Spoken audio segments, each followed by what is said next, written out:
Καλησπέρα. Καλώς ήρθατε στο Take It Delicious. Είμαι ο Ιβο και στο σημερινό βίντεο θα δείτε unboxing και στη συνέχεια το review από ένα ηχοσύστημα αυτοκινήτου.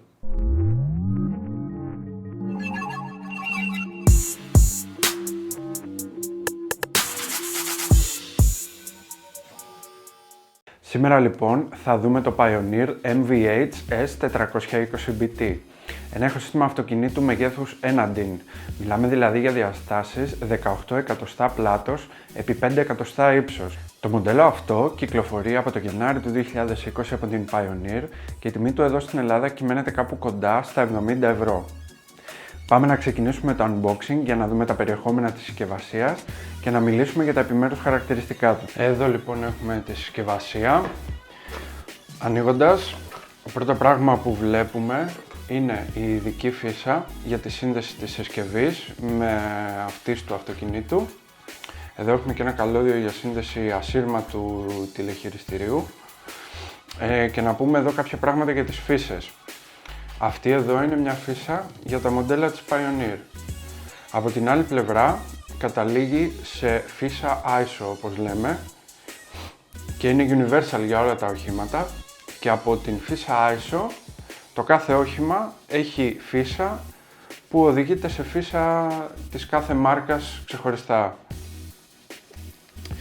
Λοιπόν, εδώ έχουμε ένα ενσύρματο μικρόφωνο το οποίο συνδέεται πάνω στη συσκευή, στο πίσω μέρος, θα σας δείξω αργότερα, το οποίο μπορεί να τοποθετηθεί είτε στο καντράν με μια ταινία διπλής όψεως, είτε στο αλεξίλιο χρησιμοποιώντας την ειδική βάση αυτήν εδώ που έχει.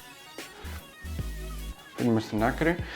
Έχουμε δύο λαμάκια ειδικά, τα οποία χρησιμεύουν για την αφαίρεση της συσκευής από την ειδική οπείο που έχει το αυτοκίνητο, αν χρειαστεί κάποια στιγμή.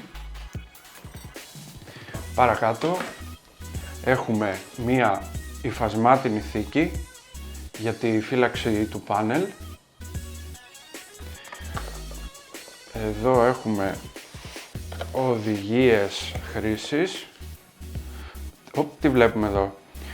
Είναι στα ρώσικα. Δεν επιτρέπεται εν έτη 2020 ένα προϊόν το οποίο πωλείται στην Ελλάδα να μην έχει οδηγίες χρήσης στα ελληνικά. Έτσι. Πάμε παρακάτω. Έχουμε κάρτα εγγύησης για 2 έτη της αντιπροσωπείας και οδηγίες γρήγορης εκκίνησης της συσκευής σε διάφορες γλώσσες. Βάζουμε στην άκρη και εδώ έχουμε το κύριο σώμα της συσκευής.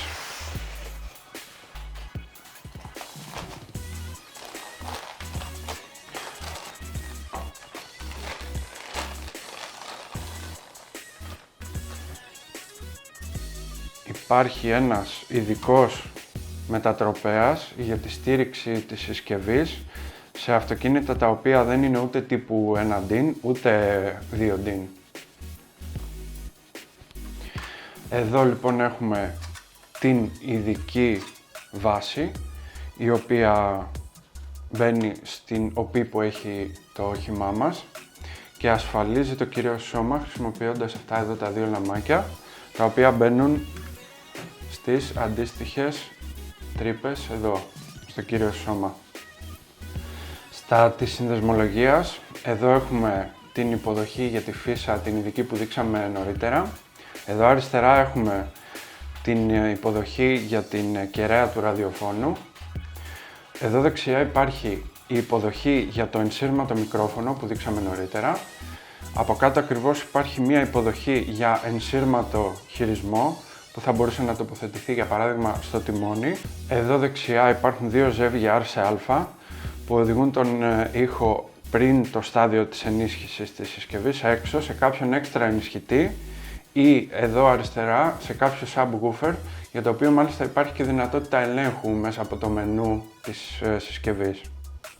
Πάμε μπροστά όπου έχουμε ένα πλαστικό περίβλημα για την προστασία του πάνελ Και έχουμε το κυρίως πάνελ, το οποίο είναι αποσπόμενο από αυτό εδώ το κουμπί. Κατά αυτόν τον τρόπο αποσπάται και ξαναμπαίνει κάπως έτσι. Μπροστά λοιπόν υπάρχει η θύρα USB, η οποία υποστηρίζει Quick Charge σε συσκευές με σύστημα λειτουργικού Android και απλή φόρτιση για Apple συσκευές. Από κάτω ακριβώς υπάρχει AUX υποδοχή για σύνδεση εξωτερικής πηγής ήχου και τέλος, ίσως το πιο σημαντικό, διαθέτει Bluetooth, το οποίο επιτρέπει την ταυτόχρονη σύνδεση δύο συσκευών σε λειτουργία hands-free. Εδώ αριστερά υπάρχει το κουμπί απάντησης κλήσεων και από πάνω ακριβώς το κουμπί έναρξης της εφαρμογής πλοήγησης που έχει το κινητό σας. Για εσάς που είστε λάτρεις του CD, θα σας απογοητεύσω καθώς το ηχοσύστημα αυτό δεν διαθέτει CD player. Υπάρχει όμως για εσάς το λίγο ακριβότερο μοντέλο DEH-S310BT, για το οποίο θα βρείτε link κάτω στην περιγραφή.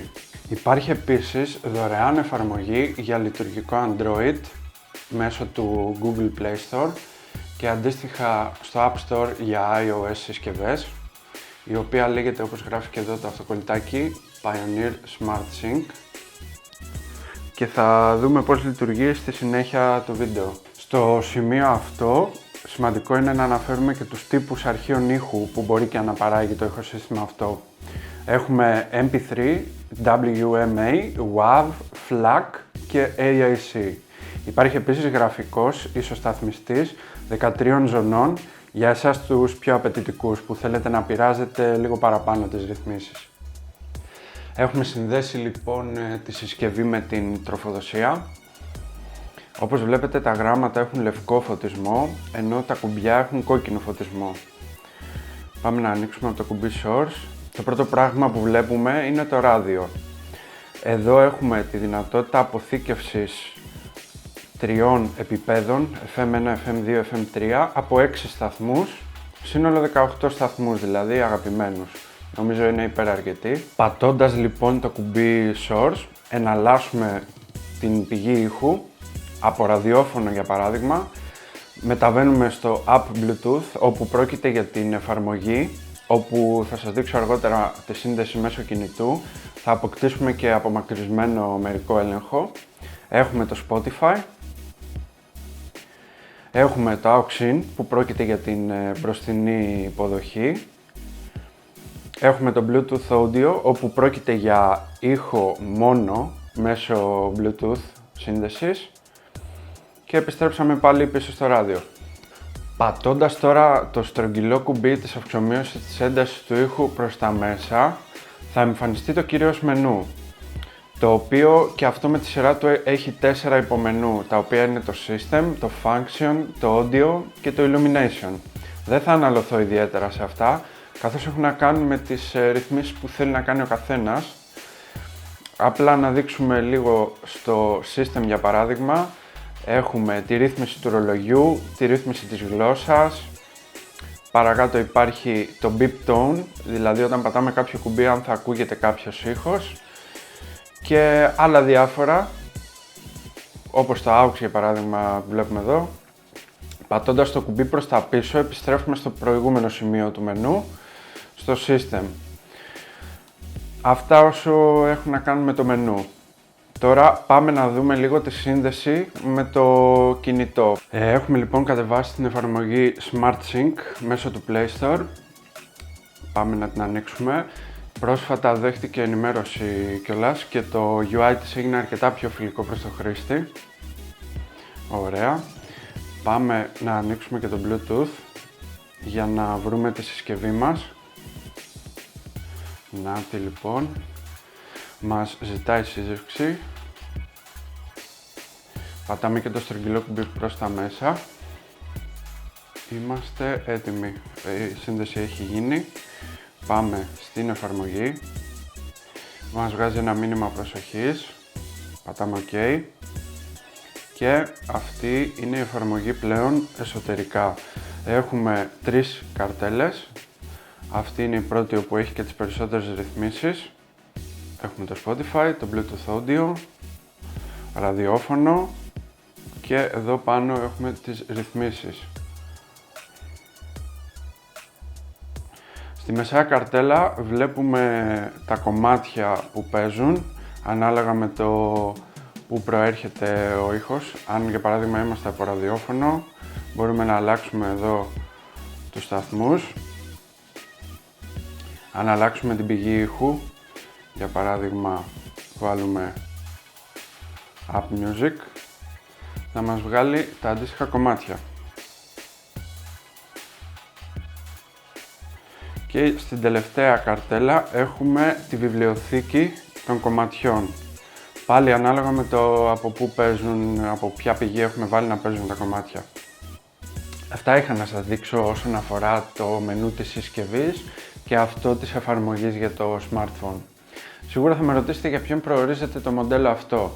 Όχι για κάποιον ο οποίος αγόρασε πρόσφατα αυτοκίνητο, καθώς όλα τα σύγχρονα μοντέλα διαθέτουν ίδιες ή και καλύτερες λειτουργίες από το ηχοσύστημα που σας έδειξα.